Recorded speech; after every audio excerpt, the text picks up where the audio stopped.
জীবনের পথে মাঝে মাঝে এমন কিছু সময় আসে যেগুলোর গল্প হয় না, গল্প হয়ে যায়। ৩রা মে ২০২৫ তেমনই একটি দিন আমরা যাত্রা শুরু করেছিলাম একটি স্বপ্নের ঠিকানার উদ্দেশ্যে, যা আমরা পেয়েছি দীর্ঘ প্রতীক্ষার পর।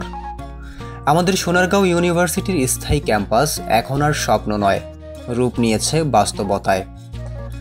আজ আমাদের স্থায়ী ক্যাম্পাসের উদ্বোধনী অনুষ্ঠান। এর মাধ্যমে শুরু হতে যাচ্ছে আমাদের শিক্ষা জীবনের নতুন একটি অধ্যায়। আজকের এই গল্পটি শুধু একটি উদ্বোধনী অনুষ্ঠানের নয়। আজকের এই গল্পে রয়েছে সরু বাঁশের সাঁকো পাড়ি দেয়া, মাঠ ঘাট কাদা ও ফসলি জমির মাছ দিয়ে হেঁটে চলা, নাচ গান ও খেলাধুলার এক্সাইটমেন্ট, যা এক মহাকাব্যিক অভিযান। সকাল ৯টায় পান্থপথ ক্যাম্পাস থেকে আমাদের বাস ছাড়ে। গন্তব্য খিলগাঁও দাসের কান্দি। বাসে উঠেই বুঝলাম আজকের দিনটি হবে স্মরণীয়। বাসের মধ্যে সবাই এমন ফুরফুরে যেন তারা নতুন বরযাত্রী। এক বান্ধবী বলেই ফেলল, আমরা আলিফের বিয়ে খেতে যাচ্ছি।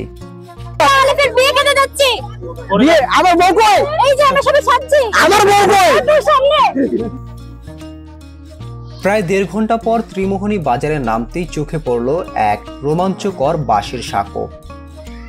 এই সাঁকোর ওপর দিয়েই যেতে হবে আমাদের ক্যাম্পাসে। সামনে বাঁশের সাঁকো আর পেছনে কনফিডেন্স খুঁজছে আমার বান্ধবীরা। পায়ের নিচে সাঁকো নড়ছে আর বান্ধবীরা ভয় পাচ্ছে। আমার এতক্ষণ এক্সপেরিয়েন্স খুব ভালো ছিল, কিন্তু এই সাঁকোতে ওঠার পর আমার খুব ভয় লাগতেছে মোটামুটি।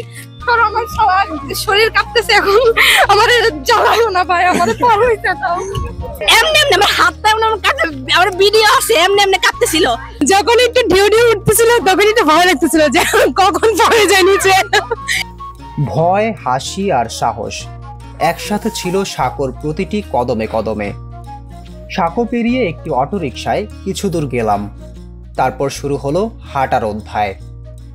ক্ষেত আর মাঠের মাঝ দিয়ে প্রায় ২০ মিনিট হাঁটলাম। হেঁটেছি কাদামাটির রাস্তায়ও। মনে হচ্ছিল আমাদের জুতোর ছাপ যেন সাক্ষী হচ্ছে এক নতুন ইতিহাসের। হাঁটতে হাঁটতে অবশেষে চোখে পড়ল আমাদের নতুন ক্যাম্পাস। এটাই তো আমাদের সেই স্বপ্নের ঠিকানা, যার জন্য আমরা দীর্ঘকাল অপেক্ষা করেছি। চারিদিকে প্রাকৃতিক পরিবেশ, মাঝখানে আমাদের ভবিষ্যতের দুর্গ। এখানেই তো আমরা লিখব আগামী দিনের গল্প। ক্যাম্পাসে পৌঁছে কয়েকজন শিক্ষক ও শিক্ষার্থীর ইন্টারভিউ নিয়েছি। এইটা ছিল অ্যাসাইনমেন্টের অংশ। তারপর শুরু হলো আমাদের এলুন্টি বেলুন্টি খেলা। কি খেলছি নিজেরাই জানি না, নিয়মের তোয়াক্কা কেউ করছি না, কিন্তু হইচই চলছে ভরপুর। মজাই ছিল সবার মুখ্য উদ্দেশ্য। শুধু পড়াশোনা না, আনন্দও যে শিক্ষার একটা অংশ, সেদিন সেটা আরও একবার মনে করিয়ে দিল। উদ্বোধনী অনুষ্ঠান শেষে শুরু হলো সাংস্কৃতিক পর্ব। নাচ গান আর করতালির মাঝে যেন আমরাই হয়ে উঠেছিলাম নিজেদের কাহিনীর নায়ক নায়িকা। এই ক্যাম্পাস, এই রাস্তাঘাট, এই কাদা, সবটাই ছিল ভোগান্তির গল্প। কিন্তু ঠিক এখানেই ছিল কিছু অমলিন মুহূর্ত। প্রকৃতির মাঝে একটা বিশ্ববিদ্যালয়। এজন্য ক্লাসে যাওয়ার অজুহাতে প্রকৃতির কোলে হারিয়ে যাওয়া।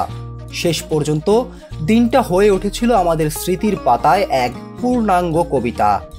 এই ছিল আমাদের স্থায়ী ক্যাম্পাসের যাত্রার গল্প। আপনাদের সাথে ছিলাম আমি, তানভীর আলিফ। আবার দেখা হবে অন্য কোনো গল্পে, অন্য কোনো যাত্রায়। ততক্ষণ পর্যন্ত ভালো থাকবেন, ভালো রাখবেন, এই প্রত্যাশা নিয়ে বিদায় নিচ্ছি। আল্লাহ হাফেজ।